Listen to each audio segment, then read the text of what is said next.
हिंदू बेटियों को हिजाब पहना रहा था मौलाना, बाबा तक पहुंच गई खबर। पलक झपकते ही पुलिस ने मिट्टी में मिलाया, अब झंडे के नीचे आया।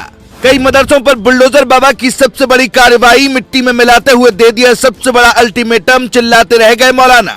असदुद्दीन ओवैसी ने की बाबा से पंगा लेने की कोशिश, बीजेपी को बताया मुस्लिम विरोधी, बाबा ने खोल दी आंख, मौलानाओं ने भी छोड़ा ओवैसी का साथ। इधर जैसे ही बाबा के टेबल पर मदरसों की लिस्ट आई, उधर तुरंत 100 से भी ज्यादा बुलडोजर एक्शन लेने के लिए तैयार हो गए।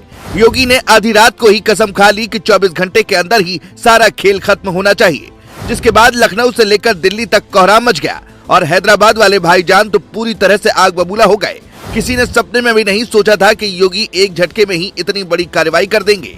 योगी ने जब अवैध मदरसों के सर्वे का आदेश दिया था, तब असदुद्दीन ओवैसी ने उसे मदरसों पर हमला बताया था, लेकिन अब तो मदरसों पर बुलडोजर वाली कार्रवाई शुरू हो गई है। एक दो नहीं बल्कि कई मदरसों का नंबर अब लगना 100% तय है। देश का पैसा खाकर कट्टरता का पाठ पढ़ाने वाले मौलानाओं को योगी सरकार ने बहुत बुरी तरह से सबक सिखा दिया है।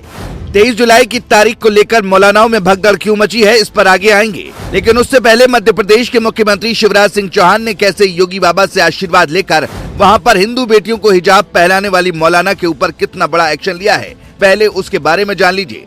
असल में मध्य प्रदेश में हिंदुओं के खिलाफ बहुत बड़ी साजिश रची जाने के मामले का पर्दाफाश हुआ है। आरोप है कि वहां पर कुछ स्कूल हिंदू बेटियों पर भी हिजाब थोपना चाह रहे थे, हिंदुओं पर भी इस्लामिक रीति रिवाज को लागू करना चाह रहे थे, लेकिन जैसे ही इसकी जानकारी शिवराज सिंह चौहान को मिली, उन्होंने योगी बाबा की तरह बहुत बड़ा एक्शन ले लिया।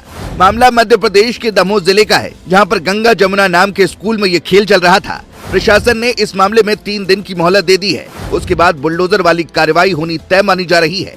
लेकिन इस स्कूल प्रशासन पर न सिर्फ हिंदू बेटियों को जबरदस्ती हिजाब पहनाने का आरोप लगा है, बल्कि धर्मांतरण का खेल भी सामने आ रहा है। आरोप है कि बेटियों का ब्रेन वॉश कर उन्हें इस्लाम धर्म की शिक्षा दी जाती थी, उन्हें मोहम्मद पैगंबर के बारे में अच्छी अच्छी बातें बताई जाती थी। मतलब साफ है, मध्य प्रदेश के दमोह में हिंदुओं के साथ धोखा किया जा रहा था।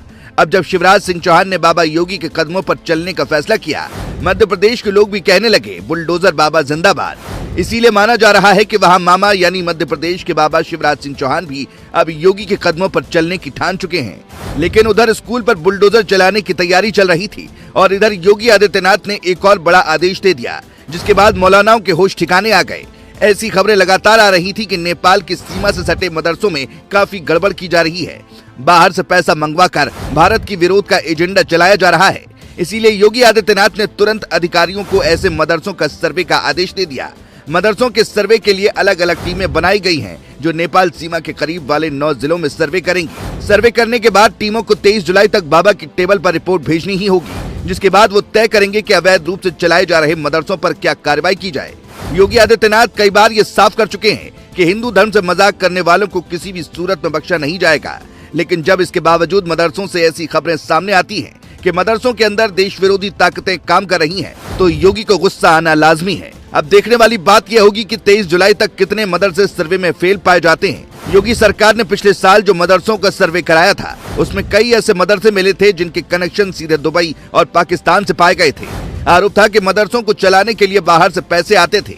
यही वजह है कि योगी आदित्यनाथ की सरकार अवैध तरीके से चलाए जा रहे मदरसों पर सख्त से सख्त कार्रवाई करना चाहती है। ऐसे मदरसों पर क्या बुलडोजर चला देना चाहिए, इस पर आपकी क्या राय है, कमेंट में जरूर बताएं। Bureau report.